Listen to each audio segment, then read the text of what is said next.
Alors bonjour tout le monde, bienvenue au rendez-vous 940. Je suis votre animateur Daniel Daigneault pour les prochaines heures. Alors pour tous ceux d'entre vous qui ont déjà acheté ou qui songent actuellement à acheter une propriété, vous avez dû ou devrez fort probablement obtenir du financement hypothécaire pour procéder à l'achat de votre bien. Alors je vous présente ce matin une spécialiste en financement hypothécaire qui a accepté de venir partager ses connaissances. Vicky Labbé, bonjour. Bonjour Daniel, merci de l'invitation. Bien, ça me fait plaisir de vous recevoir et vous allez nous expliquer en gros, on va faire le tour, là, qu'est-ce que c'est un financement hypothécaire, comment on s'y prend, etc. D'abord, expliquez-moi comment vous en êtes venu à travailler dans ce domaine-là. Bien, ça fait à peu près 15 ans que je suis dans le domaine, où j'ai commencé mes jours à la Banque nationale à donner des conseils au niveau du financement et du placement. Par la suite, je suis allée comme courtier immobilier. Fait que ça m'a permis aujourd'hui aussi avec mon travail d'avoir une bonne expérience au niveau des étapes à suivre quand une personne veut faire l'acquisition d'une propriété. C'est quoi derrière le financement qui est important. Alors, j'ai fait 3 ans comme courtier immobilier. Et par la suite, en fait, je suis retournée dans le domaine financier chez Desjardins comme représentante hypothécaire. OK. Allons-y à la base. Quand les gens se présentent à vous pour acheter une maison, qu'est-ce qu'ils doivent savoir d'abord, à prime abord? Bien, c'est sûr que la première chose qu'on doit comprendre, c'est que depuis 2008, depuis la crise économique aux États-Unis, les marchés financiers ont beaucoup augmenté les critères au niveau du financement. Fait que les gens, des fois, pensent que si ont déjà été préautorisés dans le passé, bien, qu'aujourd'hui, la réalité se maintient. Alors, ce qui est important, en fait, c'est que les gens doivent rencontrer un représentant comme moi pour faire le tour de leur portrait financier. Est-ce que je me qualifie? Qu'est-ce que je dois connaître? Je suis travailleur autonome, je suis incorporée, je reçois des allocations pour enfants. On est là vraiment pour guider les gens, pour en fait mettre les outils en place pour les permettre d'être préparés lors de leur première acquisition. Fait que c'est sûr qu'en tant que représentant, moi, je rencontre des gens, puis on va parler généralement de 3 aspects lors d'une rencontre. Fait que qu'est-ce qui est important pour les gens de connaître, c'est on va parler de stabilité d'emploi. OK. On va parler de crédit, l'importance d'un bureau de crédit, puis on va parler aussi de mise de fonds. Bon, je vous arrête tout de suite. Quelqu'un qui, justement, passe d'un emploi à l'autre ou qui est un travailleur autonome, est-ce que ça représente une difficulté, j'imagine, particulière pour obtenir un financement? Bien, dans le sens que oui. Quand on parle de stabilité d'emploi, généralement, ce qu'on veut voir, c'est qu'on veut avoir un minimum de 3 mois, 3 à 6 mois, où on veut au moins que la personne soit permanent à l'emploi actuel. OK. Une fois qu'ils ont leur permanence, bien nous, on est en mesure de considérer à 100% les revenus qu'ils déclarent. Quand on est travailleur autonome, c'est un petit peu, c'est différent un petit peu. Que les gens pensent que, par contre, que c'est plus difficile. Ce qu'on va regarder, c'est qu'on veut une moyenne des 2 dernières années. Fait qu'on veut démontrer que d'une année à une autre, quelqu'un qui est travailleur autonome fait plus ou moins les mêmes revenus, ou on voit que les revenus peut-être augmentent d'une année à une autre. En fait, là, il faut qu'il y ait un lien de confiance qui se crée entre les gens qui veulent avoir un financement et la personne qu'ils doivent rencontrer. Absolument. Au prime abord, là, quand on rencontre, en fait, quand moi je rencontre quelqu'un, c'est que je veux tisser un lien de confiance. Moi, je suis là pour les aider avec leurs projets. Puis le plus d'informations que je connais, le plus que je vais être en mesure de les aider, c'est de trouver des solutions. Hein? Les gens, des fois, ils arrivent et ils pensent qu'ils ne peuvent pas se qualifier. Je suis là pour les aider, pour vraiment connaître leur situation puis trouver des solutions. Fait que oui, le lien de confiance est important parce que la personne, elle arrive devant nous puis elle dévoile sa situation financière. Puis des fois, on a un passé, on n'a peut-être pas géré notre crédit de façon efficace ou on a eu des légers retards. Bien, moi, je suis là un peu pour les guider pour que soit leur acquisition se concrétise maintenant, ou un peu leur donner les outils nécessaires pour que peut-être dans 1 an, dans 2 ans, on peut les aider à améliorer leur crédit pour faire en sorte que le financement fonctionne. OK. Vicky Labbé, donc vous êtes spécialiste en financement hypothécaire. J'imagine que les gens, habituellement, n'aiment pas ça parler de leurs finances. Hein? Effectivement. Il y a comme des petites craintes, puis souvent, bon, le gars va dire à sa blonde, je suis pas sûr qu'on va passer. Tu sais, c'est ça, là, le mot type, là. Je suis pas sûr qu'on va passer. On va-tu réussir à avoir l'argent qu'on veut? D'abord, comment vous recevez ces gens-là? C'est quoi votre façon de les accueillir puis de leur dire, ben, regarde, oui, ça se peut que ça soit plus difficile, mais on va en venir à bout? Comment ça marche? Exactement. Bien, c'est vraiment de les laisser parler. puis de connaître un peu leur situation. C'est de connaître c'est quoi leur projet, c'est quoi leur intention, où c'est qu'ils veulent s'en aller, est-ce qu'ils prévoient changer d'emploi. C'est vraiment juste de les laisser parler pour qu'eux puissent me dire un peu leur situation réelle. C'est sûr qu'entre parenthèses, des fois, ça arrive qu'on a des couples, des fois, que bon, l'autre conjoint savait pas trop qu'il y avait une carte de crédit qui était loadée. Ah, tiens donc, OK. Ou une marge de crédit. Fait que ça fait en sorte en tant que représentant, on doit reculer et leur laisser gérer cette petite situation-là. Mais au bout du compte, c'est de leur laisser savoir que, regardez, on est là pour trouver des solutions. Puis peut-être qu'on a des petites modifications, des petits correctifs à faire là, pour que le projet se concrétise dans une année, peut-être, pas dans une année, mais dans un moment futur.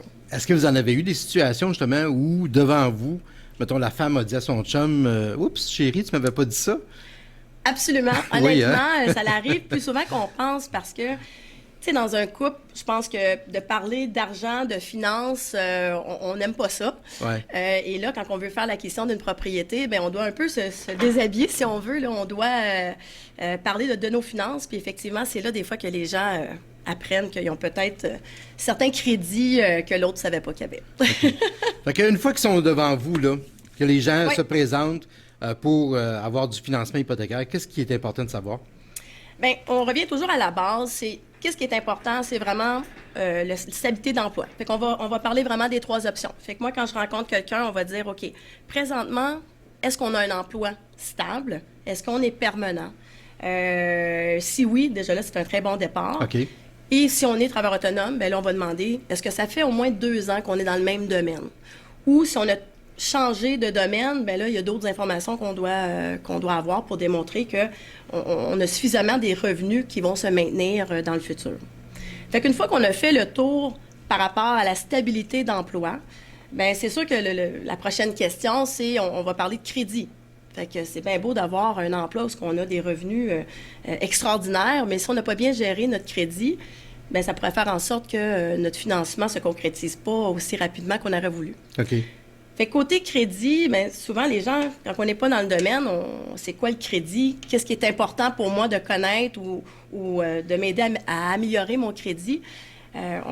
Souvent, je vais rencontrer les gens qui ne sont pas au courant que, exemple, j'ai une carte de crédit, puis ma limite est de 2000 $, exemple. Puis, ben, je maintiens toujours un solde à peu près proche de la limite, 1800 $ par mois. Bien, ce que les gens ne réalisent pas souvent, c'est que quand on maintient un solde sur une carte élevée à long terme, bien, ça gruge des pointages dans notre bureau de crédit. Hein? Okay. Parce qu'on part tout avec un certain pointage. Puis chaque fois qu'on fait une demande de crédit ou une vérification dans notre bureau de crédit, on a un retard, un oubli, bien, ce pointage-là diminue. OK. Puis quand il arrive le temps de faire l'acquisition, bien, pour moi, là, c'est important d'avoir un bon bureau de crédit. Fait que souvent, si je reviens au niveau de la carte de crédit, bien, on va dire aux gens d'essayer de maintenir un solde sur une carte de moins de 65 % de la limite. OK. Idéalement, ça serait de la rembourser régulièrement, mais si on est pour maintenir un solde sur une carte, on se dit, essayez toujours d'avoir moins de 65 % de solde utilisé sur la carte de crédit, de ne pas avoir de dépassement de limite. Hein? Il y en a qui vont penser, bien écoute, j'ai une carte de 2000 $, je vais faire un achat de 2100, je vais retourner à la maison, le rembourser tout de suite. Non, c'est pas bon pour ton crédit, ça. Exactement, parce que ça vient un peu diminuer notre pointage, parce que ça démontre que le crédit que nous avons n'est pas suffisant. On en a besoin de plus. Dis-moi, il y a des compagnies qui se spécialisent dans, justement, qui gèrent un peu notre crédit. Est-ce que c'est préférable, avant de se présenter à un représentant là, pour avoir du financement, d'enquêter soi-même sur son crédit, savoir s'il n'y a pas quelque chose qui traîne quelque part, tu sais, comme Equifax, les compagnies, là? Bien, moi, je suis pas sûre que c'est vraiment quelque chose qui est nécessaire parce qu'au départ, au niveau de la rencontre, on fait vraiment le tour, on pose des bonnes questions. OK. Puis je voudrais pas que les gens vraiment commencent à tout vérifier. J'en ai là qui vérifient leur crédit à toutes les semaines. OK, OK. Il y a des programmes, des systèmes où on peut aller vérifier à toutes les semaines. Je pense pas que c'est la meilleure chose.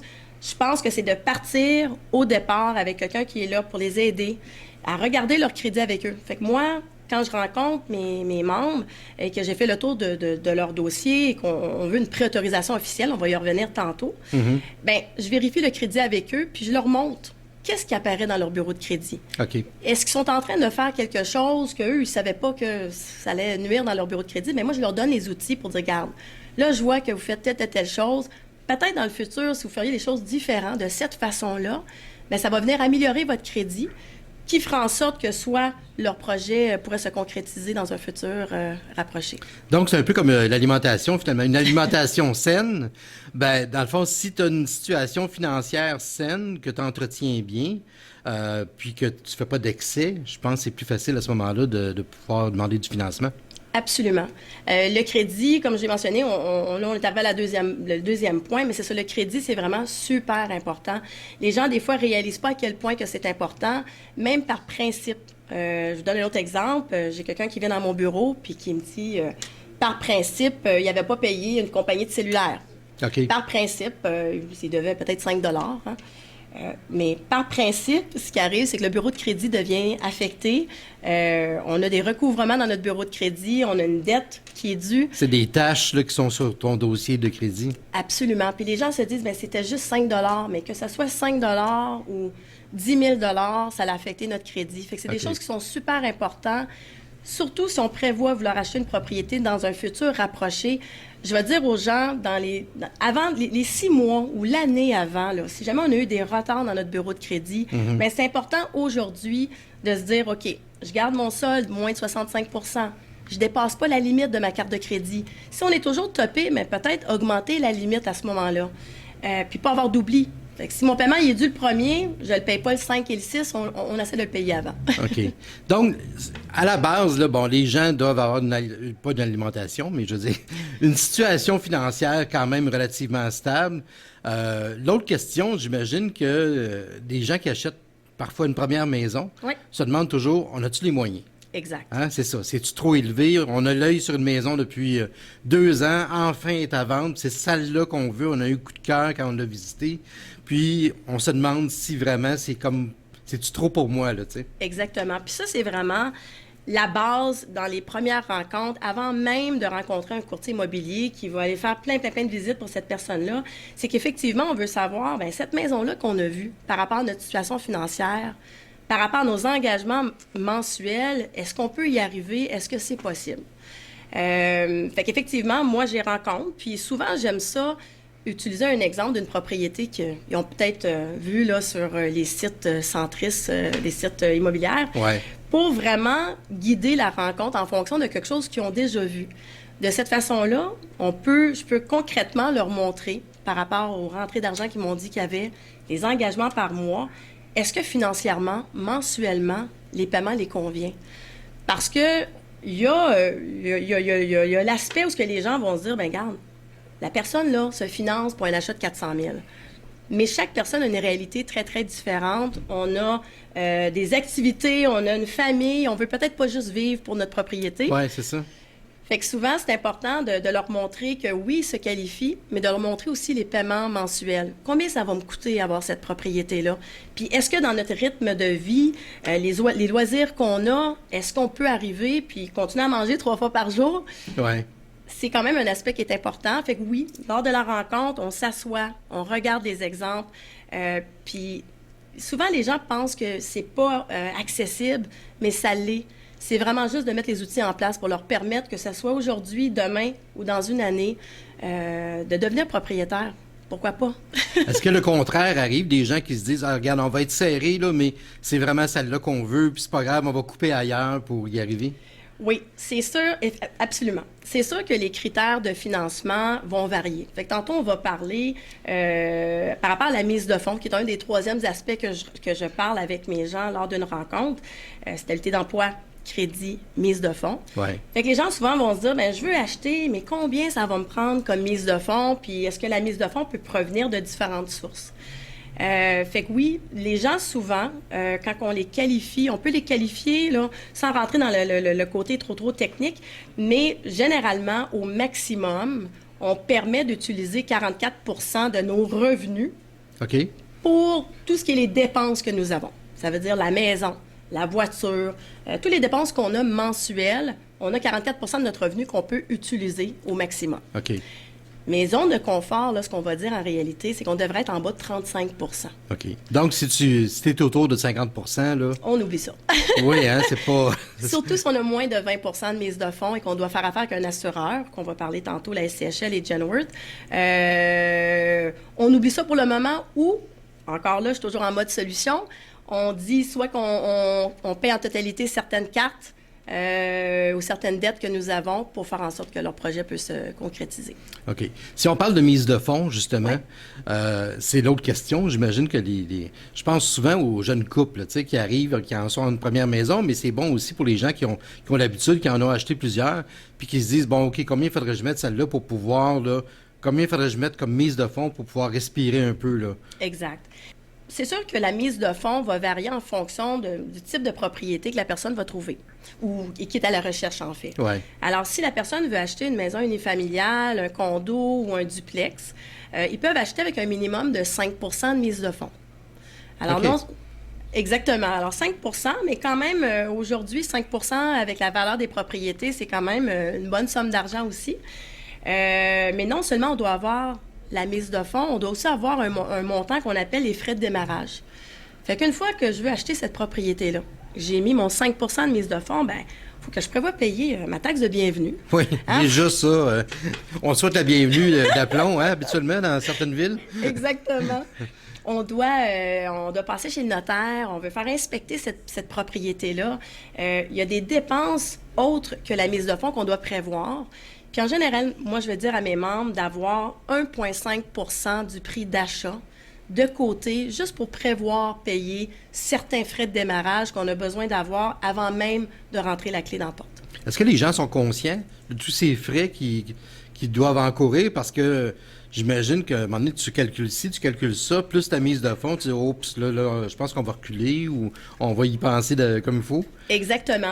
Vous avez entièrement raison. C'est que souvent, les gens vont penser, ben regarde, une fois que j'ai mon hypothèque, ça me coûte 1 200 par mois, puis j'ai rien d'autre à payer. Ouais. Ben, généralement, c'est de faire le tour avec eux pour leur montrer réellement, ben OK, oui, on a l'hypothèque à payer, mais on va avoir les taxes scolaires, municipales, le chauffage. Vas-tu avoir les moyens de mettre du gazon sur ta propriété? Voilà, puis... exactement. Ouais. Fait que oui, tu sais, moi, je sensibilise vraiment mes gens pour qu'ils soient bien préparés, bien outillés, pour que quand ils vont rentrer la clé dans la porte, là, il y a rien de caché, ils sont préparés. Puis souvent, c'est la raison pour laquelle on va parler souvent de ces fameux ratios-là, ces fameux pourcentages-là, c'est que je vais leur montrer c'est quoi le paiement, puis s'assurer que les paiements, quand on englobe tous les autres paiements, qu'eux sont retournés à la maison pour se dire, OK, bien, Vicky m'a dit là, que je me qualifie pour cette propriété-là. Mais là, moi, je dois aller prendre en considération tous mes autres dépenses que j'ai. Parce que peut-être qu'ils ont des enfants à l'école privée, ils ont peut-être des enfants qui font d'autres activités. Après ça, ils vont me revenir pour me dire, OK, Vicky, oui, tu sais, pour nous, là, cette propriété-là tombe vraiment là, dans notre rythme de vie. Mais est-ce qu'aujourd'hui, en 2019, les gens sont mieux préparés qu'ils l'étaient il y a 5 ans, mettons, à faire l'achat d'une maison puis savoir exactement, OK, je suis prêt, j'ai ce qu'il faut, j'ai l'argent, je sais dans quoi je m'embarque? Je suis pas sûre. C'est vrai, hein? Je pense que, tu sais, il y a les médias, on a nos amis, on a la famille. Je pense que des fois, trop d'informations, c'est comme pas assez d'informations. Je pense que les gens, des fois, sont confus. Ils pensent peut-être tout savoir par rapport au processus d'acheter une propriété.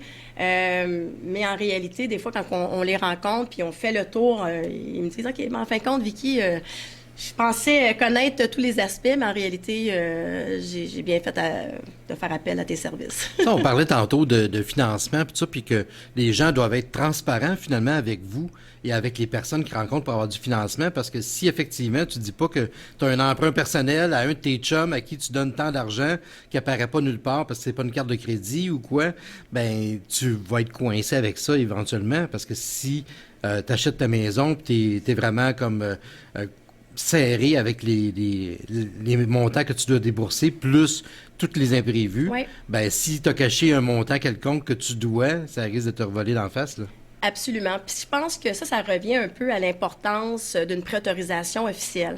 Une préautorisation officielle, ce que c'est, tu sais, je travaille beaucoup avec des courtiers immobiliers, puis on le sait, la première étape, c'est de connaître la maison là, que j'ai vue, là, est-ce que je me qualifie? Et non juste qualifier sur le verbal de oui, d'après vos revenus, puis d'après ce que vous mentionnez, là. C'est pas assez, ça. C'est pas assez. OK.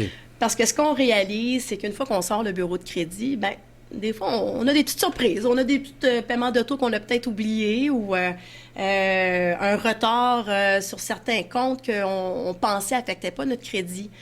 Puis c'est ça pourquoi c'est important, parce que souvent, ce que moi je vois là, dans mes 15 ans d'expérience, c'est qu'on a des gens qui sont pas venus voir leur conseiller ou représentant hypothécaire. Ils se sont dit, bien, regarde, moi je sais là, que financièrement, je me qualifie parce que je paye déjà un loyer de 2 000 par mois. Puis ce que je cherche, bien, ça va me coûter 1 200 par mois. OK. Fait que la réalité, c'est que en ayant une préautorisation officielle, on a vraiment fait le tour. Fait que moi, j'ai les preuves de revenus en main, on a parlé de leur projet, on a fait la vérification du bureau de crédit, puis on s'assure que les deux concordent. Puis avec la préautorisation officielle, bien, ça permet à leur courtier immobilier de se dire, regarde, cette personne-là, là, eh bien, d'un, elle est sérieuse, elle s'est faite préautoriser. Personne, on ne perd pas notre temps à faire des visites, puis qu'au bout du compte, notre rêve là, de vouloir cette maison-là ne se concrétise pas. Puis ça permet aussi à leur courtier immobilier de mieux négocier aussi. Parce que veut pas, si quelqu'un arrive avec une préautorisation officielle de leur représentant, puis qu'ils font une offre sur une propriété, bien, ça démontre au vendeur que cette personne-là, par rapport à peut-être une autre offre qui aurait rentré, qui n'a pas de préautorisation, bien, ça fait en sorte des fois qu'on peut peut-être avoir la maison pour moins cher ou... en fait, ça, je vais laisser ça le travail au courtier immobilier, là, mais ça fait une différence. Mais ça vous est déjà arrivé de dire à des gens qui viennent vous voir, bien, peut-être que la propriété que vous voulez acheter, il faudrait plus viser dans telle fourchette de prix ou de... Absolument. Ce serait plus dans vos cordes, là. Ouais. Ça arrive souvent parce que quand on fait la qualification, c'est qu'on sait une propriété d'un secteur à un autre, les coûts associés à cette propriété-là, les taxes scolaires, municipales, le chauffage, va varier énormément. Hein, si on cherche une maison sur la Rive-Sud ou une maison à Montréal, on ne parle plus des mêmes montants. Ouais. Fait que la même maison, exemple, on parle d'une maison de 300 000, bien, la même maison à 300 000, ça Rive-Sud, la même maison de 300 000 à Montréal, les taxes scolaires, municipales, les dépenses associées à cette propriété-là vont varier. Fait que oui, en rencontrant les gens puis en faisant une mise à jour dans leur situation financière, ben oui, soit ils vont voir que, bon, ben il faut peut-être que je mette plus de mise de fonds pour faire en sorte que ce projet-là soit possible, ou peut-être il faut que j'élargisse un peu mon secteur de recherche. Quelle est la plus grande crainte des gens? D'obtenir le financement hypothécaire ou de réaliser après coup, oups, je suis pas sûr qu'on va être capable d'arriver mois après mois à avoir cette propriété-là? Moi, je pense que c'est plus l'inquiétude d'un, est-ce que je vais me qualifier? Parce que chaque personne, des fois, pas chaque personne, mais il y en a des fois qui ont changé souvent d'emploi, qui ont une situation particulière, ou qu'ils ont déjà eu des retards au niveau de leur bureau de crédit. Je vous dirais que c'est plus les inquiétudes qu'on va avoir là, par rapport aux membres que moi je reçois. Là. Bon, on va faire une petite pause. On est en compagnie de Vicky Labbé, spécialiste en financement hypothécaire. Le temps que j'aille vérifier si je pourrais acheter ma prochaine maison, puis on revient tout de suite après. On est de retour à Rendez-vous 940. Je suis en compagnie de Vicky Labbé, spécialiste en financement hypothécaire. Vicky, on va parler des assurances hypothécaires. Oui. Parce que ça a l'air gros. On dirait que c'est une montagne des assurances hypothécaires, puis on ne sait pas trop où on s'en va quand on se présente justement pour avoir le financement pour la maison. Là. Qu'est-ce qu'il faut savoir? Qu'est-ce qu'il faut savoir? Fait qu'en fait, il y avait un moment donné que les institutions bancaires, on devait avoir 25 de mise de fonds pour obtenir du financement. OK. Et il y a 2 compagnies qui ont été créées, dont la SCHL, la Société canadienne d'hypothèque et de logement, et Genworth.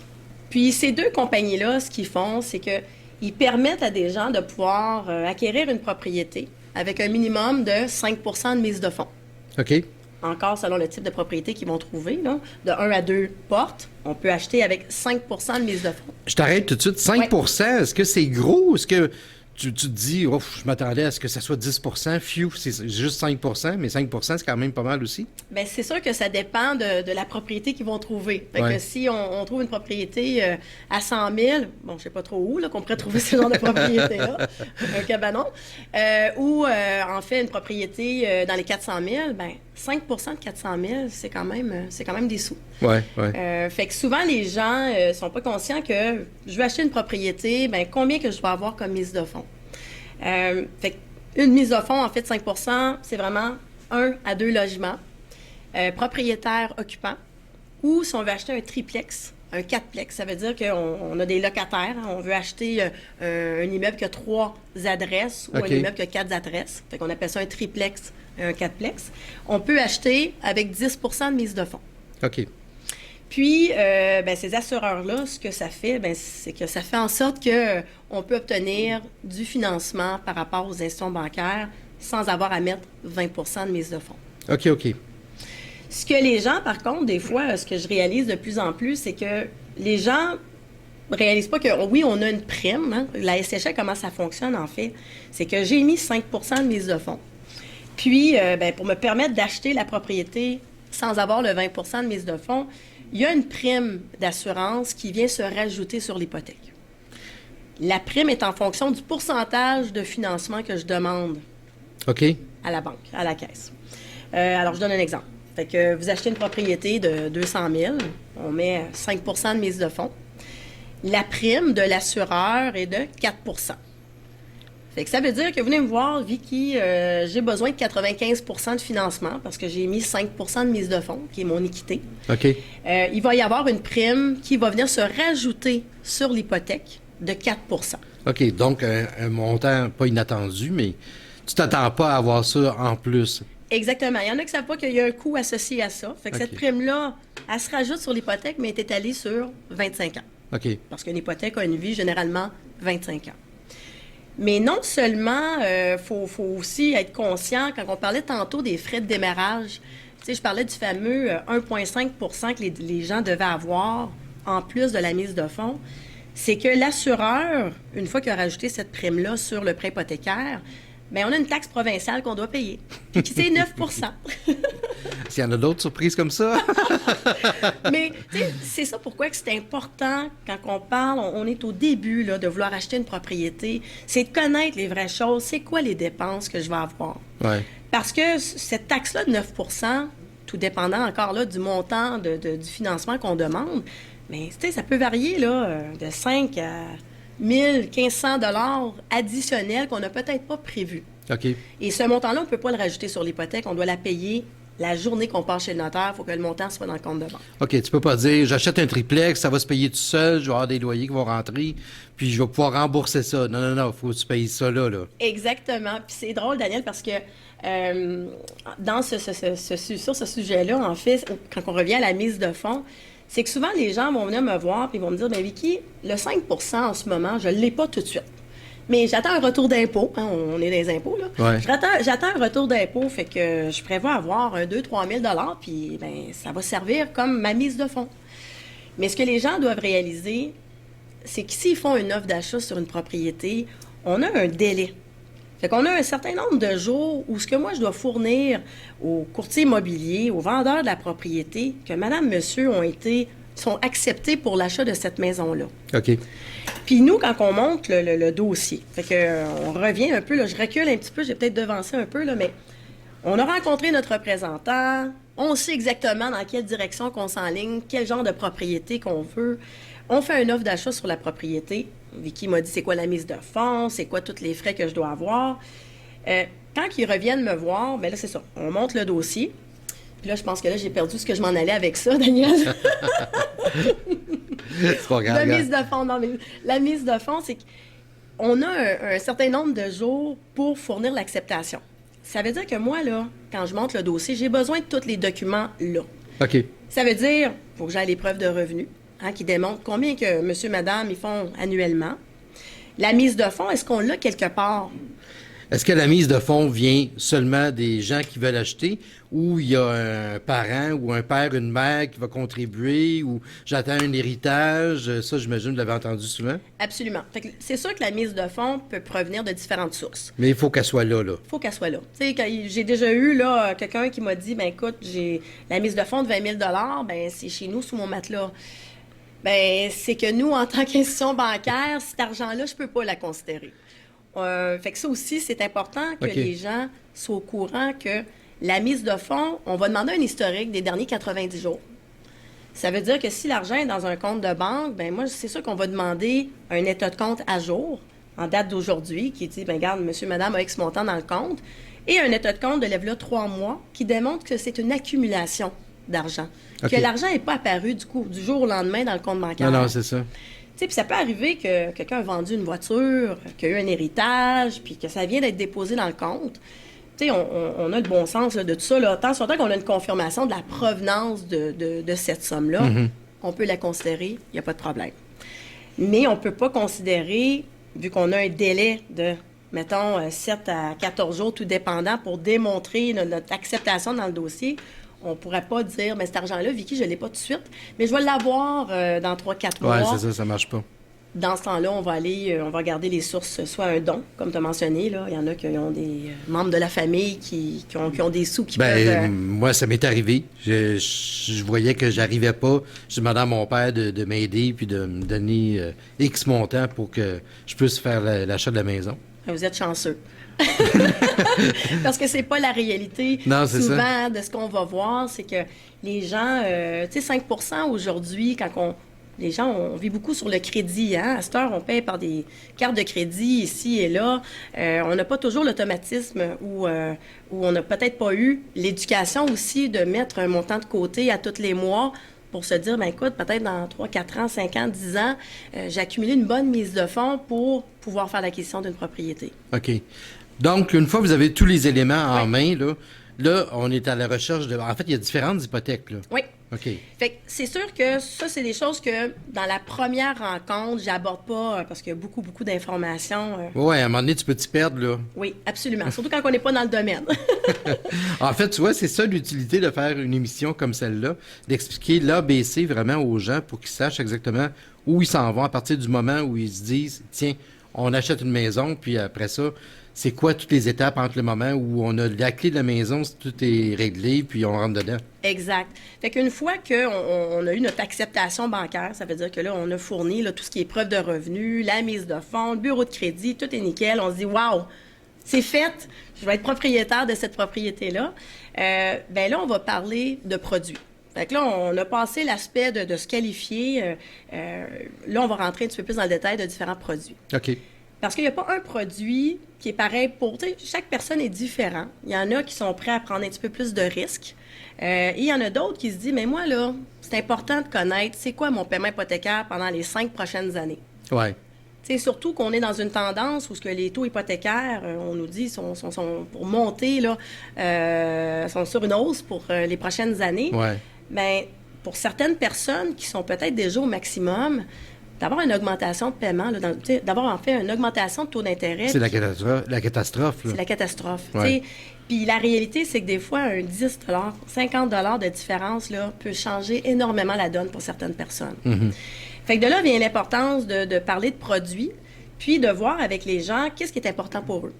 Fait que c'est sûr, quelqu'un qui est déjà un peu limite, puis qui prévoit peut-être pas avoir d'augmentation de salaire ou des bonus ou quoi que ce soit, bien, c'est sûr que peut-être une hypothèque à taux fixe, c'est un produit qui est peut-être plus intéressant pour eux. Qu'est-ce que c'est un produit ou une hypothèque fixe? Oui, c'est quoi? Fait qu'une hypothèque... C'était la prochaine question, d'ailleurs. Excuse-moi, Daniel, je t'ai comme devancé. Alors, dis-moi, Vicky, qu'est-ce que c'est une hypothèque à taux fixe? Fait qu'une hypothèque à taux fixe, c'est qu'on signe ensemble pour un certain nombre de temps. On appelle ça, nous, dans le jargon bancaire, un terme. OK. Qu'on peut signer une hypothèque pour, mettons, 2 ans, 3 ans, 4 ans, 5 ans fixe. Ça veut dire que durant cette période-là, le taux qu'on a établi ensemble à ce moment-là et le paiement qu'on a établi va rester fixe durant le terme. Fait que je donne un exemple. Daniel, vous venez me voir, puis vous me dites, bien Vicky, moi je veux une hypothèque à taux fixe 3 ans. Ça veut dire que pendant 3 ans, notre paiement hypothécaire ne changera pas et notre taux hypothécaire ne changera pas non plus. OK. Fait que des fois, pour certaines personnes qui écoutent, là, puis qui disent, bien, on me parle là, que les taux d'intérêt sont pour augmenter, puis déjà, il y a une incertitude, là, ou un inconfort qui est là, bien, peut-être une hypothèque fixe, ça peut être un bon produit pour certaines Donc, ça, c'est le produit rassurant, finalement. Oui, vu de même, si effectivement, oui. Plus conservateur, OK. on veut prendre moins de risques. OK. Ensuite, les autres genres d'hypothèques? Fait qu'on a, par la suite, sans tout les nommer, mais après ça, on va parler de hypothèque variable. Fait qu'une hypothèque variable, ça veut tout dire, c'est qu'aujourd'hui, on part avec un taux d'intérêt X puis qui va varier en fonction de la Banque du Canada. OK. Fait qu'on le sait, la Banque du Canada, c'est eux un peu qui vont nous dire dans quelle direction que l'économie s'en va, puis qu'est-ce qu'on fait par rapport à nos taux d'intérêt. Est-ce qu'on les maintient? Est-ce qu'on les augmente? Est-ce qu'on les diminue? Fait que le taux variable est directement en fonction de ce que la Banque du Canada va déterminer, là, en fait, qu'est-ce qu'ils vont faire là, par rapport à leur taux. OK. C'est un peu comme jouer à la bourse, si on veut. Oui, dans le fond, oui, c'est ça. Mais dans le fond, là, les gens qui doivent faire un choix Oui. De l'hypothèque, est-ce qu'il y en a vraiment qui optent vraiment pour l'hypothèque stable, je dirais? Présentement, dans ma réalité à moi, la majorité de mes membres, c'est vraiment des produits fixes en ce moment. OK. Ils sont de moins en moins confortables avec le produit variable en sachant que les taux, on nous dit, sont censés d'augmenter. Oui, les fluctuations, tout ça, tu te méfies de ça, là, finalement. Exactement. C'est sûr qu'il y a différents produits qui donnent un aspect, un variable avec un plafond. Fait que je donne un exemple. Nous, on a un produit où on peut bénéficier d'un produit variable. Fait qu'il y en a des gens qui disent, mais regarde, moi, je pense pas que les taux vont réellement augmenter tant que ça dans les prochaines années, puis je suis à l'aise de rester avec un produit variable. Ouais. Mais peut-être d'avoir un plafond, un taux d'intérêt maximal ou maximum, en fait, là, pourrait juste me rassurer pour que si jamais les taux augmentent de façon drastique, on est sûr que notre paiement, notre taux hypothécaire augmentera pas plus que le plafond qui est déterminé. OK. La question qui revient, j'imagine, assez souvent, c'est est-ce que je peux faire des changements en cours de route? J'imagine. Est-ce que je peux... OK, dans 2 ans, là, on voit que ça marche pas, là, ou bien c'est trop élevé, ou on n'arrive pas.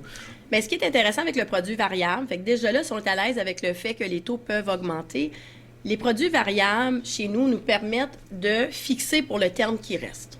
Fait que qu'est-ce que ça veut dire? Ça veut dire que si j'ai pris un terme de 5 ans variable, ça veut dire que j'ai signé, je me suis engagée pendant 5 ans à prendre une hypothèque variable. Okay. Puis 2 ans après, là, je vois que les taux sont en train d'augmenter, puis il reste 3 ans sur mon 5 ans. Je suis plus à l'aise, là. Ça marche plus, là. Ça marche plus. Ouais. Ce qu'on peut faire avec ce produit-là, c'est qu'on peut le fixer pour le terme qui reste. C'est sûr qu'il y a certaines conditions qu'on doit respecter, mais quand même, ça permet une porte de sortie pour se dire, bien, si on n'est plus à l'aise avec le produit variable, on peut le fixer pour le terme qui reste. OK, donc il y a toujours des ajustements qui sont possibles, là. Absolument, absolument. Okay. Dans le fond, c'est de faciliter la tâche aux gens qui veulent emprunter, qui doivent emprunter pour acheter une maison, pour que, finalement, la propriété, ça soit accessible, là. Exactement. Tu sais, le but, c'est vraiment, tu sais, quand on revient au départ, puis qu'on écoute nos membres, puis on dit, c'est quoi votre projet? C'est quoi qui est important pour vous? Bien, le produit aussi est très important parce que si quelqu'un se dit, bien moi, en plus d'avoir mon hypothèque, je veux continuer à cotiser, exemple, à mes REER, mes investissements ou d'autres projets. Ou on a un bébé qui s'en vient. On a un bébé qui s'en vient, bien, le fait d'avoir un paiement qui est fixe puis qui ne varie pas, bien, ça leur permet de continuer à avoir d'autres projets. Parce que oui, la maison, c'est le plus gros investissement qu'on va faire de notre vie, mais on a aussi d'autres projets en parallèle là, qui peuvent venir s'enligner avec tout ça. OK. Est-ce qu'il y a d'autres choses qu'on peut ajouter sur les hypothèques? Il y en a beaucoup. On a combien de temps encore, Daniel? Bien, si on parle au niveau des hypothèques, bon, là, on a fait un peu le tour de produits. Il y a d'autres types de produits comme des marges de crédit hypothécaires. Peut-être que je pourrais faire un point là-dessus. Souvent, les gens vont me demander... mais c'est quoi la différence entre une marge de crédit hypothécaire puis une hypothèque standard? Premièrement, pour avoir accès à une marge de crédit hypothécaire, il faut avoir mis 20 de mise de fonds. OK. Ou il faut avoir 20 d'équité dans la propriété. OK, donc ça, c'est la base. C'est la base. Fait qu'est-ce qu'on veut dire par équité? Ça peut être quelqu'un qui est déjà propriétaire d'une propriété. Puis, écoute, il a acheté la propriété 300 000. Aujourd'hui, cette propriété-là vaut 500 000. Mais là, maintenant, il y a de l'équité dans la propriété. Et on peut avoir accès à une marge de crédit hypothécaire qui pourrait nous permettre d'avoir, si on a des rénovations, des travaux, ça, on va y revenir aussi tantôt, d'utiliser une certaine somme d'argent pour d'autres projets. OK. Fait que la marge de crédit hypothécaire, ce que ça fait, c'est qu'aujourd'hui, on pourrait partir avec une hypothèque fixe. Fait que j'ai une hypothèque de 300 000 et chaque fois que mon 300 000 diminue, fait que chaque fois que je fais un paiement, je rembourse du capital sur mon hypothèque. Je peux aussi mettre un pourcentage à tous les années. Fait que chez nous, on permet de mettre 15 à tous les années. OK. J'ai un bonus, j'ai un héritage, je veux rembourser mon hypothèque plus rapidement. bien, j'ai la possibilité d'aller appliquer un montant à tous les années sur mon hypothèque, soit directement en capital, ou aller doubler les versements hypothécaires qu'on a établis au départ. OK. Est-ce que les gens ont l'habitude de faire ça? Non. C'est ça, je trouvais ça bizarre un peu. Moi, j'ai jamais fait ça, puis je me dis, oups, est-ce que c'est le commun des mortels qui se dit, ah, tiens, j'ai un lousse dans mon portefeuille? Encore là, tout dépendant de type de propriété. Tu sais, quand on parle d'immeubles locatifs, souvent, moi, dans ma recommandation de ce quand je travaille avec les gens, selon leur projet, là, c'est que si j'ai un immeuble locatif, j'ai pas vraiment d'intérêt à vouloir le rembourser rapidement parce que c'est 100% des types d'impôts. Okay. Puis utilisez cet argent-là à la place pour aller cotiser à vos REER si vous êtes dans une braquette d'imposition élevée ou d'investir dans d'autres projets. Mais la marge de crédit reste un produit très intéressant parce que quand on rencontre quelqu'un, on fait un financement, ça veut dire qu'aujourd'hui, là, je vous ai qualifié pour 300 000. J'ai ouvert une marge hypothécaire de 300 000. OK. Puis, dans 1 an, dans 2 ans, là, vous avez remboursé 10 000 sur votre hypothèque. Mais ce 10 000 $-là devient disponible sous forme de la marge de crédit. Hein? Fait que mon 300 000 a diminué de 10 000. Fait que là, je suis rendue à 290 000. OK, donc tu vas récupérer ton 10 000 que tu as remis dans le fond. Exactement, au besoin. Fait que si on ne l'utilise pas, on ne paye pas. Mais si jamais on en a besoin, l'avantage, c'est que le taux d'intérêt est pas mal plus intéressant que si j'avais pris cet argent-là sur une carte de crédit. OK. Un prêt personnel. J'aurais retiré ça de mes investissements qui génèrent peut-être 10-12 d'intérêt. Non? Oui, c'est ça. Ça serait bon, ça serait bon. Mais puis l'autre avantage aussi de la marge de crédit, c'est que une fois qu'on est qualifié, si j'ai besoin de réemprunter sur mon hypothèque, je ne suis pas obligée d'aller voir mon conseiller en caisse puis redonner mon talon de paie. Recommencer à zéro, oui. C'est comme déjà un acquis. Fait que tant que longtemps que tout est bien payé, là, cette marge de crédit-là, si j'en ai besoin, je peux l'utiliser comme une marge de crédit normale. OK. Donc, une fois que cette étape-là est franchie, qu'on a décidé quel genre d'hypothèque on veut choisir, finalement, qui nous convient financièrement, c'est quoi l'autre étape? Bien là aussi, il faut voir par rapport à la propriété qu'on a une offre d'achat acceptée. C'est des fois, les gens ne réalisent pas qu'il y a peut-être des rénovations à faire dans la propriété. Il y a peut-être un plafond qui coule quelque part. Ou... Je ne le souhaite pas à ce point-là. Ça peut coûter assez cher, mais oui, effectivement. C'est que souvent, les gens, ils pensent que, encore là, pour avoir déjà été courtier immobilier, c'est qu'ils tombent en amour avec la propriété. Puis là, ils se disent, bien, j'ai mis tout mon argent comme mise de fonds, frais de démarrage, puis écoute, la bâtisse a besoin, j'ai besoin de changer toutes les fenêtres de la propriété, exemple. Ouais.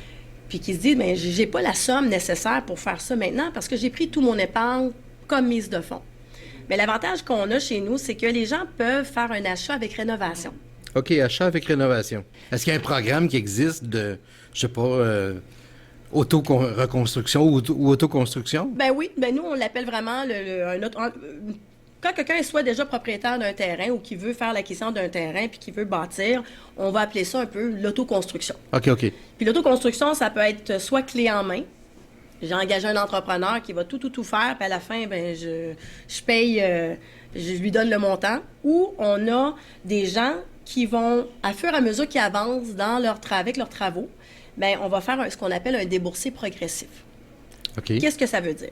Ça veut dire qu'au départ, là, on s'est rencontrés, on a mis le projet ensemble, puis on sait que la maison, une fois qu'elle a terminé, elle va valoir 400 000 $. On a déjà déterminé c'est quoi les paiements, puis qu'on se qualifie. Quelqu'un qui est déjà propriétaire du terrain et qu'on prévoit faire une construction dans l'année, bien, ce qui est le fun, là, c'est que le terrain peut compter comme la mise de fonds. OK. Tu as la valeur qui est là, oui. Ben oui, exactement. Fait que souvent, comment qu'on va fonctionner, c'est qu'on a le terrain qui a déjà une valeur qui compte comme sa partie de mise de fonds. Fait que tantôt, on a parlé que quand on veut faire l'achat d'une maison, on a une mise de fonds minimum de 5 à X% de mise de fonds. Bien, quand on est propriétaire du terrain, ça compte comme notre mise de fonds. OK. Fait que sur mon projet total, quelqu'un il me dit, Vicky, voici ce que je veux faire. La maison, quand j'ai terminé, va valoir 400 000. Je veux financer 80% de ce 400 000-là. Et mon terrain vaut tel montant. Exactement. Là, je vous englobe ça très basic, mais c'est sûr qu'on a quand même beaucoup d'étapes. Oui, c'est ça, je veux pas dire, il y a des étapes, puis ouais. Tu sais, il faut financièrement aussi avoir les sous pour commencer le projet. Parce que les gens vont penser, ben écoute, j'ai le terrain, oui, mais j'ai pas d'autre argent, puis j'aimerais ça qu'on me finance à 100% la construction de la propriété. C'est que nous, on va commencer à débourser généralement quand la fondation, elle est faite. OK. Il faut déjà avoir une somme d'argent pour commencer les travaux. Mais que ce soit l'autoconstruction ou simplement l'achat d'une maison, est-ce que, tu sais, on parle souvent que les jeunes rêvent de gagner 100 000 en sortant de l'université, puis ils veulent avoir le gros salaire, puis forcément la maison qui va avec, tout ça. Est-ce que on pense que ça va être facile comme ça, puis il n'y aura pas de problème, ou généralement? Encore là, je pense que c'est au niveau de l'éducation et de la préparation. Je pense que les gens, de plus en plus, on le voit quand même que les gens commencent à se renseigner. Fait que, moi, des fois, je fais des conférences pour des premiers acheteurs, pour les préparer à faire l'acquisition de certaines propriétés. Fait qu'on sorte de l'école ou non, ou que ça fait 2-3 propriétés qu'on a. D'année en année, les critères, les qualifications au niveau du financement hypothécaire va changer, va varier. Les gens qui pouvaient acheter il y a 20 ans, puis ceux qui achètent aujourd'hui, la réalité, c'est que la qualification a beaucoup changé. Fait que je pense que les gens qui sortent de l'université, puis que oui, ils ont des gros salaires, je pense qu'au départ, c'est juste d'être outillé pour se dire, qu'est-ce qui est important si je veux acheter une propriété? Est-ce que mon bureau de crédit, là, je l'ai bien géré? Est-ce que je suis rendue avec j'ai une stabilité d'emploi? On a parlé aussi de la mise de fonds. J'ai-tu accumulé la mise de fonds? Oui. Parce qu'il y en a qui l'ont le revenu, mais ils n'ont pas la mise de fonds pour faire l'acquisition. Mais là, je parlais de jeunes, mais ça peut être aussi des gens d'âge mûr qui peut-être voient trop gros, voient trop grand, peut-être? Ça l'arrive. C'est là qu'on les ramène. On les ramène un petit peu pour... OK. Voici donc, c'est ça. Toi, c'est ton rôle, c'est ça. C'est leur remettre les deux pieds sur terre, là, finalement. Exactement. Mais encore là, souvent, il y a différents programmes qui existent aussi. Fait que les gens, qui pensent, tantôt on a parlé, les gens qui pensent pas, qui rentrent et qui disent je me qualifie-tu pour faire l'acquisition d'une propriété? Il y a des programmes qui existent, qu'on appelle là, les investisseurs étrangers. Fait qu'il y a des gens qui viennent s'installer ici, sont sur des permis de travail ou ils viennent vraiment juste investir. Il y a des programmes pour ces gens-là qui peuvent faire l'acquisition de certaines propriétés. On parlait tantôt des programmes travailleurs autonomes. Ouais. Ça dépend. C'est vraiment de s'asseoir avec les gens, de connaître un peu leur situation, leurs besoins, qu'est-ce qu'ils veulent faire, puis de trouver des belles solutions, des options pour eux. Mais tu sais, exemple, moi, je suis travailleur autonome. Oui. Il y a beaucoup de travailleurs autonomes. Il y en a de plus en plus. Depuis 10-15 ans, ça a explosé vraiment. Oui. Alors, un travailleur autonome va forcément avoir une réalité différente de quelqu'un qui travaille dans une compagnie depuis des années puis qui a un revenu fixe, tout ça. À ce moment-là, vous avez comme un programme spécial pour répondre aux attentes? Exactement. Fait qu'il y a des programmes de base, généralement, on va prendre une moyenne des 2 dernières années. Mais souvent, ce qu'on a avec les travailleurs autonomes, ils vont me dire, Vicky, mes impôts disent que je fais 20 000 par année, mais en réalité, là, je fais 100 000 par année. Mais dis-les pas trop fort. Fait que c'est sûr que nous, de base, on regarde qu'est-ce qui a été déclaré au niveau des impôts, mais il y a des programmes avec l'assureur. Avec l'assureur, exemple, on va parler, il y avait les 2 assureurs, la SCHL et Genworth, mais il y a des programmes pour des travailleurs autonomes où ce qu'on peut aller un peu sur le verbal. OK. Fait qu'eux, ils ont comme un peu des barèmes selon l'industrie qu'on est. Ils savent à peu près combien que si réellement quelqu'un déclarait la réalité, combien à peu près ces gens-là peuvent faire dans cette industrie-là. Encore là, il y a du cas par cas. Il faut que le bureau de crédit soit A1. On n'a pas de retard. On a vraiment très bien géré nos choses.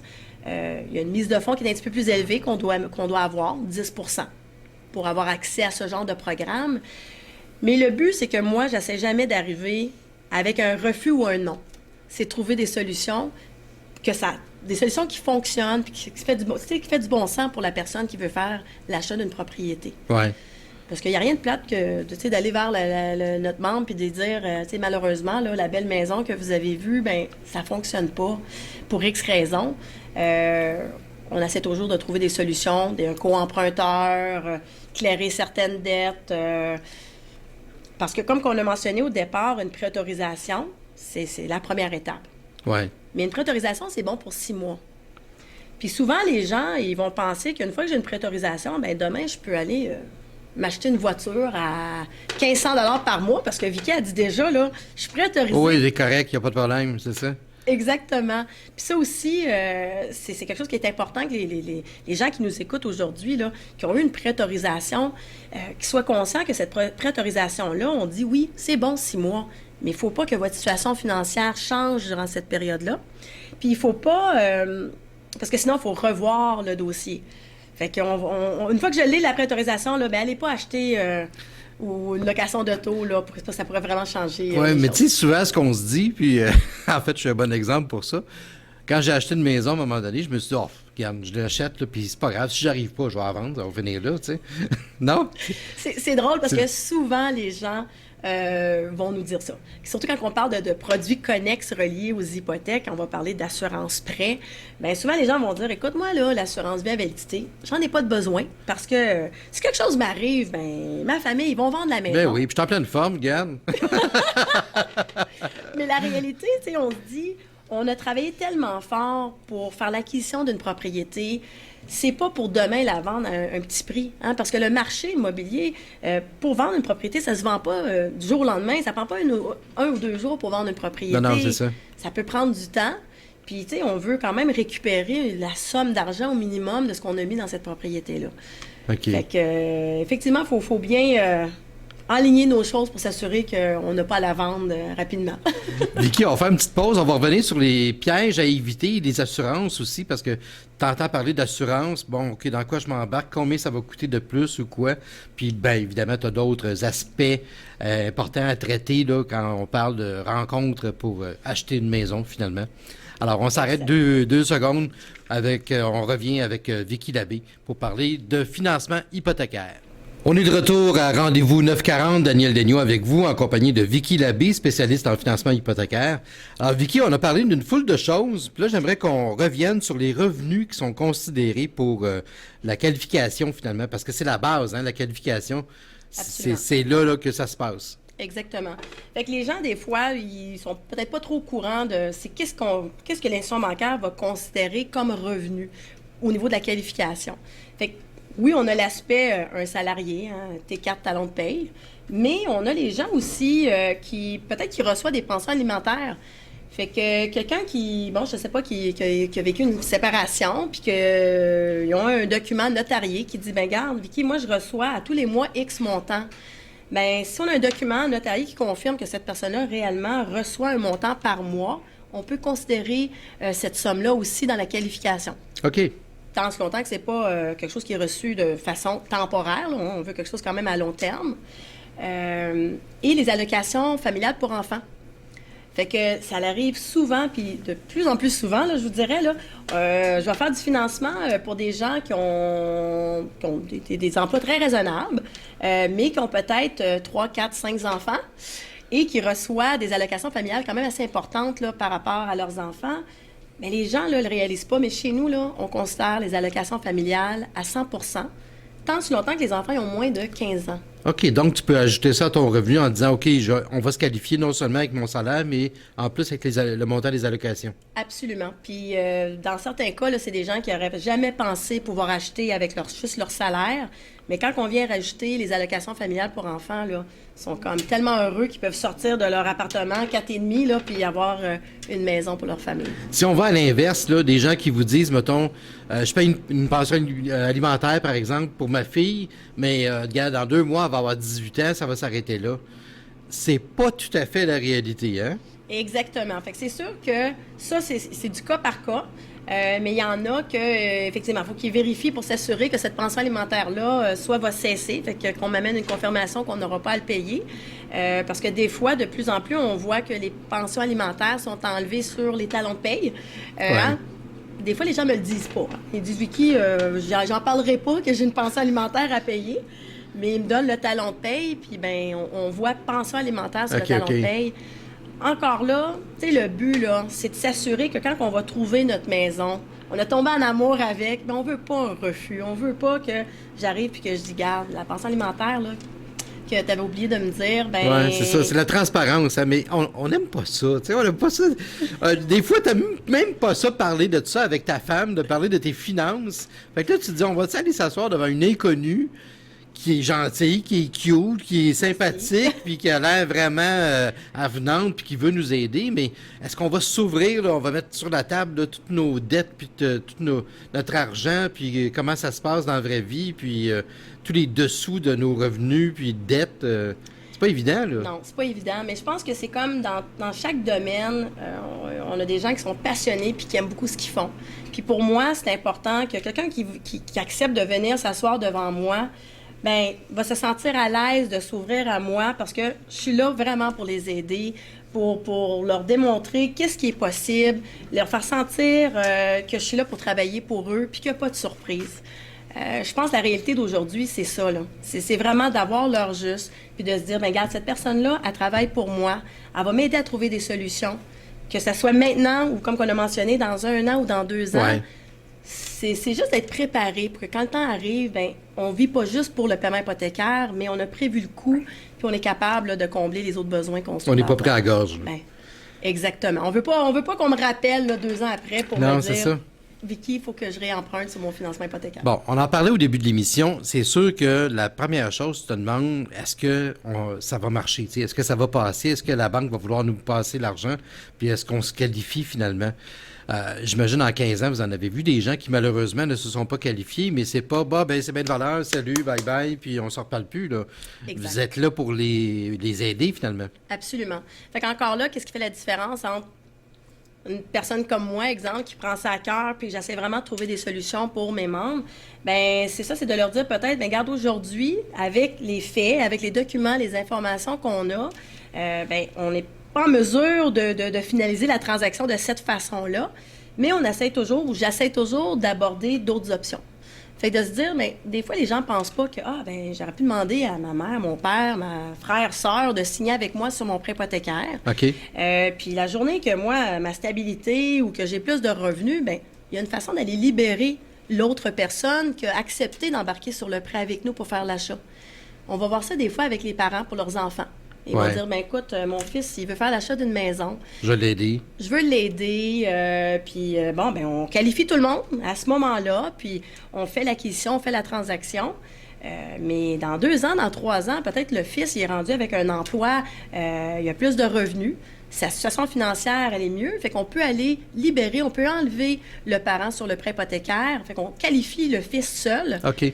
Il y a des façons de Donc, faire les ça. parents n'ont plus cette charge-là d'être commandosseurs, finalement. Exactement. Fait que, fait que ça, c'est une des possibilités. C'est un co-emprunteur, d'accumuler une certaine mise de fonds. Parce qu'il y en a qui n'ont pas, comme vous, Daniel, des parents qui ont été en mesure de leur donner un certain montant. Ils vont dire, écoute, moi, je ne l'ai pas, j'ai personne dans mon entourage qui pourrait me faire un don. Bien, on va mettre un plan d'action en place.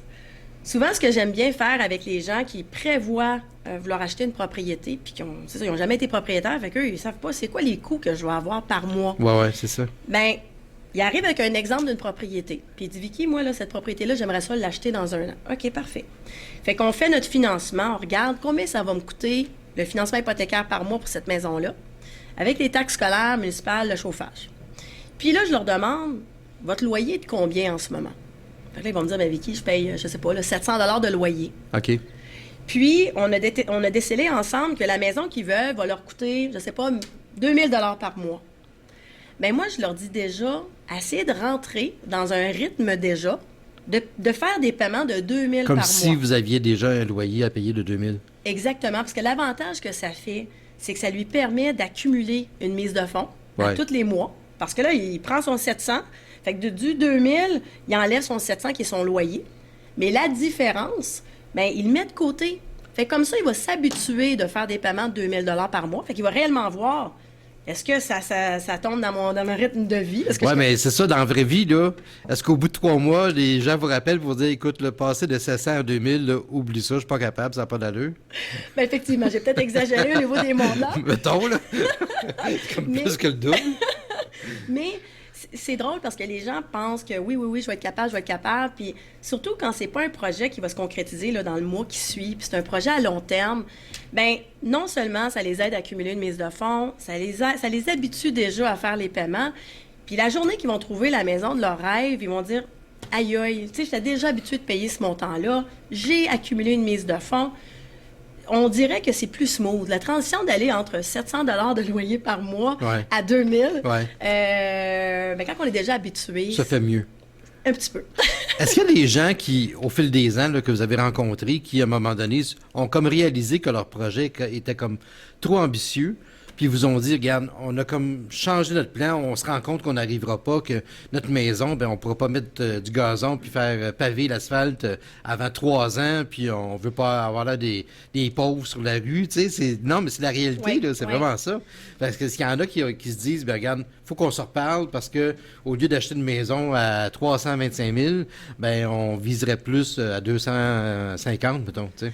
Bien, au départ, au niveau de la préautorisation, on va avoir déjà fait un peu là, ce regard-là. Ouais. Moi, ce que je vous dirais, ce qu'on voit souvent, c'est que, tu sais, notre réalité change. Le travail change. On a des choses dans notre vie qui sont pas contrôlables puis qui fait en sorte que, c'est ça, la situation financière peut changer. Les imprévus. Les imprévus, séparation. Fait qu'il y en a qui vont faire l'acquisition d'une propriété aujourd'hui. C'est la maison de leur rêve, sont ensemble, sont en amour, exemple. Puis que 2 ans après, ben, tu sais, on n'est plus en amour. C'est ça. On aime toujours la maison, mais on n'est pas en amour. On la déteste parce que, bon... Il y a des souvenirs pas le fun reliés. Exactement. Fait que souvent, ce qu'on voit aujourd'hui, je vais être honnête, là, c'est de plus en plus, on voit soit des familles reconstituées, des séparations, où ce que les gens, ensemble, se qualifiaient pour l'acquisition de la propriété. Et là, maintenant que leur situation financière a changé, ben là, il faut qu'ils revoient qu'est-ce qu'on fait rendu là. OK. Puis encore là, on peut faire appel à moi. Fait que, exemple, on m'appelle puis on dit, ben Vicky, là, je me sépare, je veux garder la maison. Est-ce que je me qualifie? Fait que, tu sais, faut pas dire tout de suite que, bon, on va vendre la maison puis on repart à zéro. Si on veut, ou on a un désir de vouloir garder la famille pour nos enfants, exemple, ben on peut toujours regarder à, est-ce que je me qualifie seule pour reprendre la maison? Oui, c'est ça. Vicky, je suis mal pris, aide-moi. Exactement. C'est ça, dans le fond. Mode là. solution. Mais c'est un peu ça. Fait que la réalité, plus que ce qu'on voit, c'est qu'au départ, si on a bien fait notre travail, on le sait déjà que la maison qu'on recherche va tomber dans notre budget. Mais c'est sûr que la réalité, le futur, ne peut jamais nous dire exactement qu'est-ce qui va se produire. Est-ce qu'on va perdre notre emploi? Est-ce qu'on va être transféré ailleurs? Est-ce qu'on va avoir une séparation? Mais, tu sais, il faut toujours se dire que quand on est bien entouré, puis qu'on est entouré de personnes qui veulent nous aider, on est toujours en mode de trouver des solutions. Puis de faire en sorte, comment est-ce que... Tu sais, s'ils me disent, Vicky, moi, là, je veux réellement garder cette maison-là. Je vais sortir... Comment je peux m'y prendre? Ouais. Comment je peux m'y prendre? Puis là, on regarde ensemble avec option A, B, C. Est-ce que ça fonctionne? OK. Ça arrive des fois que A, B, C ne fonctionne pas. Bien là, on a un peu un reality check à faire puis de se dire, bien, regarde, la maison, malheureusement, avec la situation présente, ça serait peut-être mieux de rappeler votre courtier immobilier puis de la mettre en vente pour vous trouver autre chose qui comble mieux là, ses besoins. Il y a un aspect qu'on n'a pas abordé vraiment qui est important, je pense, ça me fait penser à ça. Les assurances. Oui. Est-ce que c'est vraiment une nécessité? Est-ce que tu te dis, oh, non, regarde, j'ai déjà assez de dépenses avec la maison, là. C'était bien fine, Vicky, là, mais là, j'en ai par de ses oreilles, là. Non, pas besoin d'assurance. Bien, souvent, on a ça. C'est vraiment du cas par cas. Fait que, tu sais, on a des gens qui sont des travailleurs autonomes, qui n'ont pas d'assurance avec leur employeur. Puis on a des gens qui travaillent pour leur employeur, mais qui ont beaucoup, qui ont des protections d'assurance qui sont assez là, couverts. Ouais. Nous, ce qu'on va parler, c'est vraiment une assurance prêt. On parle juste d'assurer notre bien immobilier. Fait que c'est pas un produit qui est pour tout le monde, là. Mais il y en a qui se disent, mais regarde, moi, là, j'ai de l'assurance avec mon employeur en ce moment, mais je prévois changer de compagnie, je prévois changer de job. Bien, les gens, des fois, ils oublient que cette assurance-là est avec l'employeur. Fait que s'ils changent... L'assurance disparaît? L'assurance disparaît. Là, j'ai peut-être pas les mêmes protections, les mêmes couvertures que j'avais avec mon ancien employeur. OK. Fait que souvent, c'est sûr qu'on va toujours aborder le fait que de l'assurance prêt, c'est pas une obligation, mais selon le cas par cas, selon la situation de chaque personne, bien, c'est sûr qu'on va peut-être recommander, se dire, bien, regarde, quelque chose vous arrive demain, là. On est déjà à côté, là, dans le piton. Là. Vous avez trouvé la maison de vos rêves, on se qualifie, mais vous le savez déjà, là, qu'on est limite. Ouais. Demain, là, vous vous blessez. Puis les gens pensent qu'on a 100% de notre revenu, là, quand on est blessé, mais dans le meilleur des cas, on parle de 70%. à fur et à mesure que je continue à être invalide, j'ai plus 110, là, ça diminue à fur et à mesure, puis après un certain nombre de temps, j'en ai peut-être plus. Non, c'est ça, c'est la réalité qui te rattrape. Là, mais en fait, personne n'est à l'abri d'une malchance, là, autant une perte d'emploi que la maladie ou un accident. Exactement. Fait que je pense que c'est important, hein, on l'a dit tantôt, l'achat d'une propriété, c'est la plus grosse acquisition qu'on va se trouver à faire. Puis on se dit, oui, on est en santé aujourd'hui, mais on ne connaît pas le futur, puis on ne sait pas qu'est-ce qui peut arriver, surtout si on a des enfants, des choses comme ça. C'est juste de s'asseoir puis de se dire, demain, je me blesse. On a un décès, on est deux, puis là, je suis tout seul. On n'a plus les deux revenus, ou j'ai pas mon revenu à 100 %. Est-ce que financièrement, par mois, je suis capable de continuer à faire mes paiements hypothécaires? Tu sais, il y en a qui vont dire, j'ai des placements, j'ai des REER. Oui, mais à un moment donné, ces placements-là qu'on avait faits pour notre retraite, mais là, le temps que je suis invalide, j'en ai pas mal moins. C'est ça, c'est ça. Fait que c'est vraiment du cas par cas. Moi, j'en parle toujours lors de mes rencontres avec les gens, leur dire de l'importance d'en avoir si on en a besoin. Puis si on n'en met pas sur le prêt, souvent, je vais les recommander de simplement rencontrer quelqu'un dans les assurances pour faire le tour de tout ce qu'ils ont pour s'assurer qu'ils sont bien couverts si jamais quelque chose arrive. Est-ce qu'il y a des gens que vous avez rencontrés là, au fil des années qui vous ont dit « Ah, mon Dieu, je pensais jamais que je pourrais avoir une maison un jour. J'ai passé 30 ans en logement quelque part, puis là, ça y est, un rêve auquel je rêvais même pas, finalement, se réalise. » Absolument. En fait, c'est drôle parce que là, 2 semaines, moi, je me déplace, fait que je vais chez les gens. Fait que ça, c'est l'autre avantage de faire affaire avec un représentant, c'est qu'on est sur la route. On n'a pas les heures des banques, fait qu'on travaille 24 heures sur 24, si on veut. OK. Puis là, 2 semaines, je me présente chez un joli couple que ça fait 15 ans qu'ils sont à loyer. Puis que j'avais une belle relation d'affaires avec un courtier immobilier qui me les a référés. Puis on dit, Vicky, regarde, c'est des amis à moi, puis ils pensent pas pouvoir acquérir une propriété, ils vont les rencontrer. Fait que je m'assois avec eux. Ils étaient préparés parce que je leur avais déjà dit quels documents avoir. Fait que ça, c'est l'autre chose, c'est d'être bien préparé pour s'assurer que notre heure ensemble ou notre 40 minutes ensemble est le plus efficace possible. Oui, qu'on se dise pas au bout de 15 minutes, il va falloir que je revienne parce que le temps que vous sortiez vos papiers. Exactement. Puis, vous riez, là, mais c'est drôle. Hein? Ça arrive des fois qu'on arrive, on est comme, oh boy, on va avoir à se rencontrer quelques fois. OK. Fait que ce joli couple-là, j'ai rencontré là 2 semaines, puis écoute, ils étaient tous préparés, ils étaient stressés, là, je le voyais, là, 15 ans qu'ils étaient locataires, puis ils pensaient jamais de pouvoir acheter. Fait qu'on a monté leur projet en fonction de quelque chose qu'ils avaient vu. Puis quand j'ai cliqué sur le bouton, là, parce que moi, lors de la rencontre, ils vont savoir tout. Tout est monté, le projet est monté, on a fait la vérification de crédit. Là. Dans l'heure qui suit, on a une lettre de préautorisation qui leur dit, garde, vous êtes acceptés pour commencer à faire les recherches. Mais quand j'ai cliqué sur OK, là, puis que c'est le mot a apparu, là, accordé, accepté, écoute, la personne était tellement heureuse, elle était comme « Oh my God! » je pensais pas que je pouvais faire l'achat d'une propriété. Ouais. Fait que oui, il y a des gens, des fois, qui pensent « Tu sais, je pourrais pas m'acheter une maison, voyons donc. Mais si on rencontre pas quelqu'un, puis qu'on s'ouvre pas à eux, à leur dire « Regarde, ça, c'est mon projet, voici ma situation. » Tu sais, moi, je me dis toujours, pourquoi continuer à donner un montant en logement si réellement on peut devenir propriétaire. C'est ça. En fait, un loyer que tu ne revois pas, là, qui n'est pas de l'investissement. Là. Exact.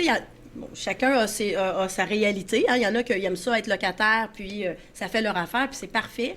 Mais il y en a d'autres qui aimeraient être propriétaires, puis qui pensent que c'est pas réalisable.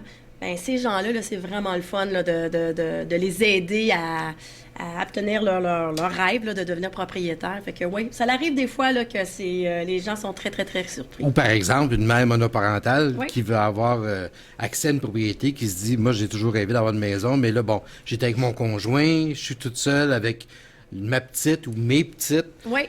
À ce moment-là, j'imagine, vous en avez vu aussi là, des cas comme ça. Exactement. Fait que, tu sais, la réalité, c'est vraiment de s'asseoir, de regarder la réalité. Tu sais, aujourd'hui, oui, on resserrait un peu le marché immobilier, mais c'est encore accessible. Puis c'est vraiment de mettre les choses en place pour s'assurer que si c'est pas maintenant, dans 1 an, dans 2 ans, on peut devenir propriétaire. On est encore dans un marché où les taux d'intérêt sont quand même, tu sais, bas, là. Ouais. On parle des années 80, là, les taux d'intérêt, on parle du 20-22 % d'intérêt. Ouais, c'était autre chose, là, ouais. Tu sais, aujourd'hui, on est encore dans les 3 % d'intérêt, fait que, tu sais, le marché immobilier est encore accessible. C'est vraiment juste de bien se préparer, de s'assurer qu'on a tous les outils en place pour se permettre de devenir propriétaire si c'est ce que on désire avoir là, dans le futur. Si on parle de marché immobilier, justement, là, c'est quoi la tendance là, en 2019? Est-ce que les gens achètent des unifamiliales, des condos? Et là, c'est vraiment du cas par cas. Je vous dirais, j'ai de tout. Il y en a beaucoup qui vont se lancer dans des multilogements, là, et la spéculation de ce marché-là. Genre, ça va se payer tout seul? Genre, ça va se payer tout seul, effectivement. Fait que j'ai vraiment de tout. Je pense que ça dépend des gens qui veulent se bâtir un parc immobilier. Chez nous, ce qui est le fun, là, ce qu'on a, on permet de prendre une collatérale sur une bâtisse. Je donne un exemple. Quelqu'un est propriétaire de sa maison, puis qui dit, écoute, moi, j'ai plus d'hypothèque sur ma maison, puis j'aimerais ça m'acheter un duplex, un triplex, un cinqplex. Bien, les gens ne savent pas qu'ils peuvent utiliser l'équité qu'ils ont dans leur propriété pour acquérir une autre propriété. Fait que moi, j'appelle ça un peu faire rouler notre immobilier. Fait qu'on peut utiliser l'équité qu'on a dans une propriété pour racheter autre chose. OK. Fait que ça dépend vraiment. Il y a des gens qui veulent se lancer dans le monde des condos, puis même les louer aussi. J'ai de tout. Tu sais, on a tous, je pense, un ami ou on connaît quelqu'un qui connaît quelqu'un qui achète des maisons puis qui est donc habile de ses mains. Puis toi, t'as pas ce talent.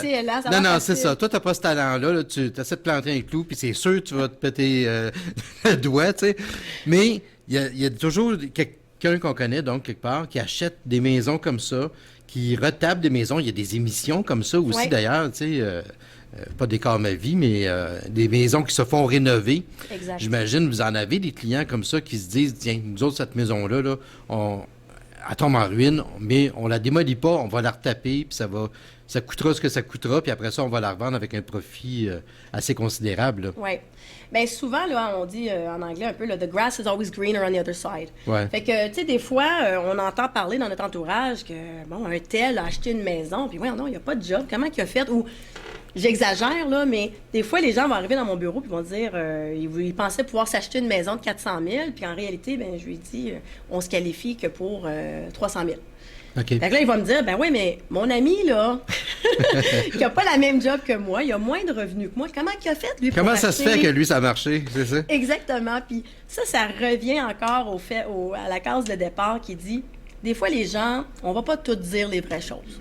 Puis, tu sais, nos amis, ils n'ont pas à savoir qu'on a telle chose. Hein. Quand on parle de finances, on ne veut pas que tout le monde sache qu'est-ce qu'on a. Fait que des fois, il faut faire attention avec ça. Tu sais, il faut se dire, c'est bien beau que quelqu'un nous dit « Hey, j'ai fait telle affaire, c'est facile, c'est ici. Toi, tu n'auras pas de problème à aller avoir un financement X. » Encore là, l'importance de s'asseoir, on regarde les vraies choses. Ouais.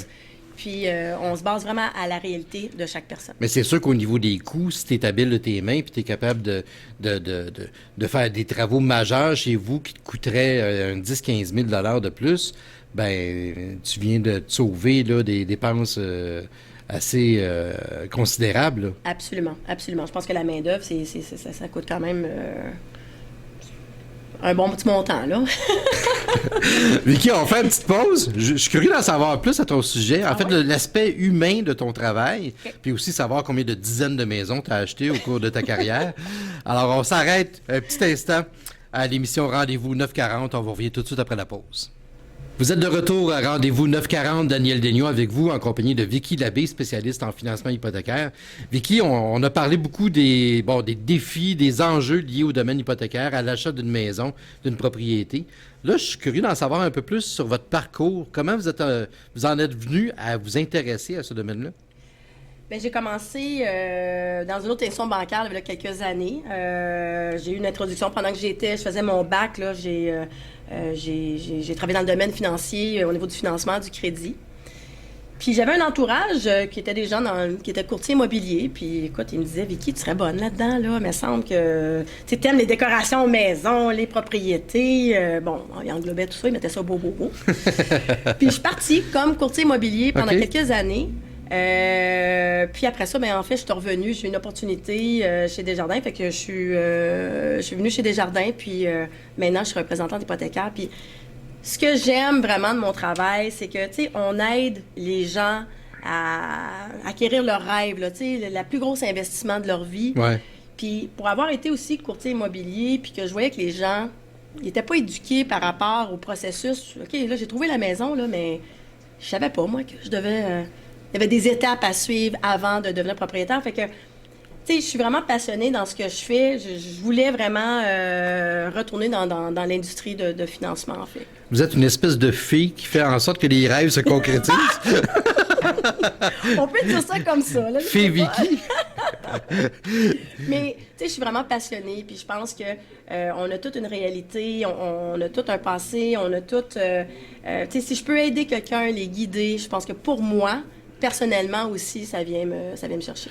T'sais, on disait tantôt l'aspect humain de ce travail-là. Je pense qu'il faut vraiment être une personne sensible, je pense, pour faire affaire avec des gens, puis vraiment qu'il y ait un lien qui se crée, là, que ce soit pas comme impersonnel. Tu sais, souvent, on a tendance à penser les banquiers puis les gens qui travaillent dans des institutions financières sont comme un peu comme des comptables qu'on voit, là, tu sais, un peu straight, là. C'est pas vraiment votre cas, là. Pour moi, pas du tout. C'est sûr que chaque domaine, dans chaque industrie, il y a des personnalités différentes. Ouais. Pour moi, non, c'est pas la réalité. Tu sais, j'essaie vraiment d'être d'être one-on-one, puis de prendre chaque situation comme une nouvelle situation, puis de vraiment essayer de trouver des belles solutions. De bien comprendre les gens et d'être à l'écoute, finalement. Et le fait que vous ayez déjà eu quelques maisons, quoi? Une, deux? Oui, quelques propriétés. Quelques propriétés. Bien, ça vous permet, évidemment, de parler en connaissance de cause, non seulement parce que vous connaissez votre travail, mais vous avez déjà acheté une maison, donc vous savez, vous pouvez dire aux gens exactement ce qui s'en vient, là. Une fois que vous avez acheté votre maison, n'oubliez pas qu'il y a ça. Exactement. Je pense que l'important, c'est que si on est là pour dire aux gens qu'est-ce qu'on devrait faire, voici le processus, bien, quand on a un background, en fait, là, avec l'expertise, qu'on a déjà été propriétaire, on est propriétaire, tu sais, on connaît le cheminement, bien, ça vient rassurer aussi les gens avec qui je travaille parce qu'ils se disent, OK, mais elle a déjà, elle est propriétaire, elle a déjà été courtier immobilier aussi, fait qu'elle sait aussi, elle va me préparer à quoi m'attendre après. Fait que oui, ça vient rassurer un peu les gens avec qui que je travaille, cet aspect-là d'expérience. Juste en quelques mots, là, c'est quoi la ligne que vous pourriez dire aux gens qui, peut-être, ont l'idée d'acheter une première propriété, là? C'est quoi? Arrêtez d'avoir peur? Ayez pas peur d'avoir peur? Ou ayez pas peur de foncer? Ben, moi, je pense que je vous dirais la préparation, d'être bien outillé, bien informé. OK. Tu sais, si on est bien informé, on nous a donné les outils nécessaires pour améliorer notre crédit. Oui, d'être bien informé. Je pense que ça fait une différence pour savoir est-ce que ça se réalise cette année, mon projet, ou est-ce que je dois attendre une année ou deux? Est-ce que les gens, quand ils sont bien préparés et là, réussissent à avoir acheté une maison, se disent, Caroline, ça a bien été, on va éventuellement... J'aurais dû le faire avant. Ben, j'aurais dû le faire avant, oui, puis peut-être qu'on va en acheter une autre éventuellement, puis... Absolument. Souvent, les gens qui ne pensaient pas pouvoir acquérir une propriété le disent, là, ils disent, Vicky, j'aurais dû faire cette étape-là, là, 20 ans. Là, on parlait d'un marché très, très différent d'aujourd'hui. Ouais. Mais effectivement, je pense que c'est jamais trop tard. C'est toujours un bon moment pour faire l'achat d'une propriété. Quand on est bien outillé, why not? Donc, il y a des gens qui te disent, Vicky, t'étais tellement cool qu'on va revenir te voir parce qu'on a l'idée d'acheter un chalet dans le Nord, mettons, ou en Estrie ou ailleurs. Bien, je pense que c'est l'expérience du membre aussi là, qui est un facteur. C'est que si la personne avec qui j'ai travaillé, j'ai bien répondu à leurs besoins, ils ont adoré l'expérience, bien, qu'est-ce qu'ils vont faire? C'est qu'ils vont me rappeler ou ils vont me référer à leurs amis, à leur entourage pour dire, écoute, là, j'ai une bonne représentante hypothécaire, rencontre-les, elle va vous trouver des belles solutions, des belles options. Mais tu vois, tu serais le genre de personne que je pourrais référer à mes amis, moi. Excellent. Oui, vraiment, là, après avoir fait cette entrevue-là avec toi, là, super Merci. sympathique. Ben écoute, on te remercie. Vicky Labbé, donc spécialiste en financement hypothécaire, qui était avec nous à Rendez-vous 940. Si vous avez des commentaires à nous faire, chers auditeurs qui avaient écouté cette émission-là, ben on vous invite à aller sur le site, évidemment, de CFNV 940 et on vous invite, bien sûr, à être à l'écoute des prochains Rendez-vous 940 sur les ondes de CFNV 940. Merci beaucoup d'avoir été là. Daniel Daigneault qui vous dit passez une bonne semaine.